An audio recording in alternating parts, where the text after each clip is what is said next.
Good morning. It's Tuesday, August 10th, and we have gathered for a morning devotion. Again, we're using Brian McLaren's Seeking Aliveness devotion, and this one is entitled Abram and Sarai. Consider the story of God choosing a man named Abram and a woman named Sara. They were from a prominent family in the great ancient city known as one of the first ancient Middle Eastern civilizations. Like all civilizations, has a dirty little secret. Its affluence is built on violence, oppression, and exploitation.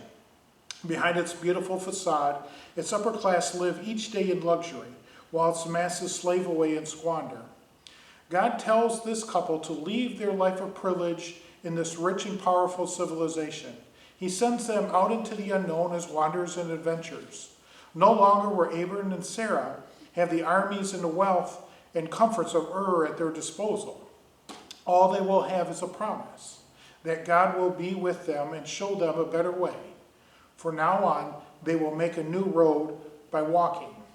God's promises come in two parts. In the first part, Abraham and Sarah will be blessed. They will become a great nation, and God will bless those who they bless and curse those who curse them. That's the kind of promise we might expect. It's the second part that's surprising. Not only will they be blessed, but they will be a blessing.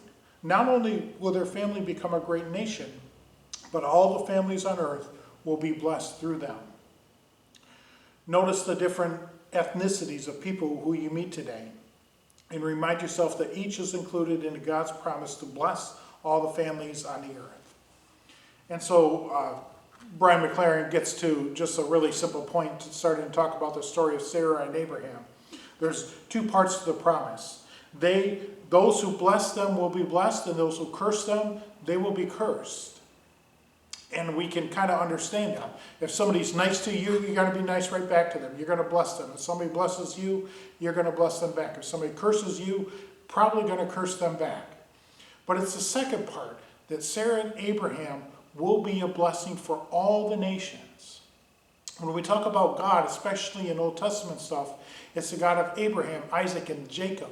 So they go back to that very foundational roots that our God is the God of new beginnings. Our God chose Abram and Sarah in to go out into this world. And Abraham is the father of all nations, is what is implied by this. It's because of Abraham and Sarah and their son Isaac that the entire world's population exists, is what he's getting at.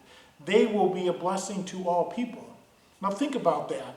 We can go back and do our genealogies and go back to only a certain point, but what the Bible is implying is that all of the Jewish community, and by implication all of the Christian community, begins with Abram, because him and Sarah said yes to that promise of God that they will go out and be a blessing.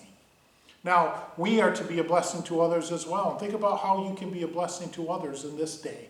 That is your challenge from this devotion. Amen.